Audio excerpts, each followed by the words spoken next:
اور اللہ کی طرف سے آپ کی عطا، یعنی اللہ کی عطا آپ کے لیے.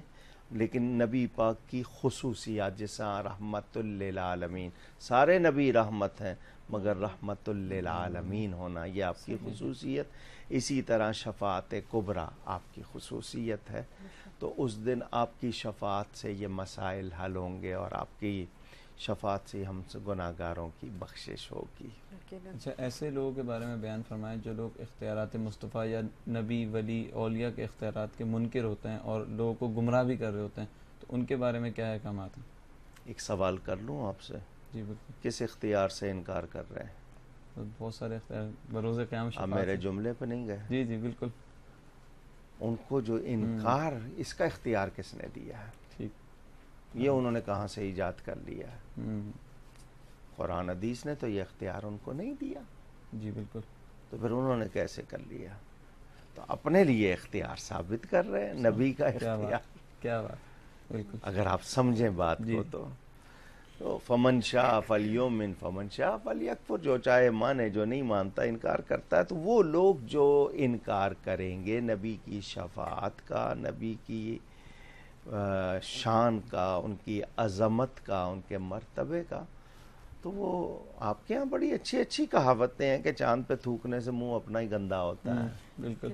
تو ایسے لوگ نبی پاک صلی اللہ علیہ وسلم کا کچھ نہیں بگاڑتے، اپنے لیے ہی دنیا و آخرت برباد کرتے ہیں. کتنے جو رب کو نہیں مانتے تو رب کا کچھ بگاڑ رہے ہیں.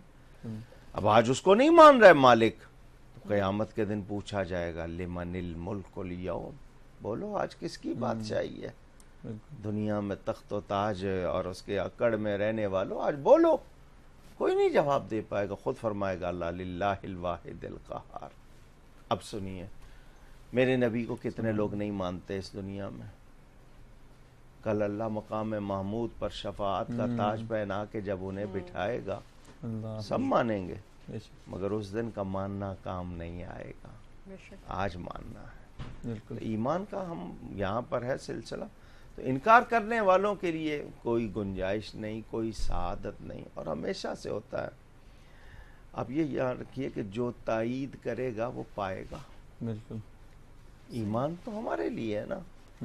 ہم انکار کر کے شاید یہ سمجھتے ہیں ہم کوئی کارنامہ انجام دے رہے ہیں. مثلا یہ کہے کہ نبی کو علم نہیں تھا، نبی کو اختیار نہیں تھا، نبی یہ نہیں کر سکتے، نبی وہ. معاذ اللہ اتنی باتیں کر کے وہ اگر سمجھ رہا ہے کہ خود کوئی انعام پا رہا ہے یا مرتبہ بنا رہا ہے، مقام بنا رہا ہے، اس سے بڑی بھول اور کیا ہوگی. اس کی حماقت ہے اس کی. اور میں نبی کے بارے میں بہت تفصیل نہیں جانتا، صرف اتنا ہی کہوں کہ وہ اللہ کے حبیب تھے. رب نے اپنا آپ نہیں چھپایا ان سے، اور کیا چھپانا تھا. میرے اس اچھے عقیدے پر ہی میری بخشش ہو جائے، کیونکہ میں ادب کر رہا ہوں، بے ادبی نہیں کر رہا. تو احتیاط کرنی چاہیے. باقی دنیا میں وہ کہتے ہیں جو تیرا کھا کر بھی تیرے شکوے کریں یا رب، تعجب ہے کہ ان پر بھی رہے لطف و کرم تیرا. بالکل. اللہ ادب کی توفیق عطا فرمائے. تو نے ایک نعت اور سن لیجیے. جی بالکل. درود پاک صلی اللہ علیہ نبی المی علیہ صلی اللہ علیہ وسلم. صلاۃ و سلام علیک یا رسول اللہ. حضور میری تو ساری بہار آپ سے ہے. حضور میری تو ساری بہار آپ سے ہے. میں بے قرار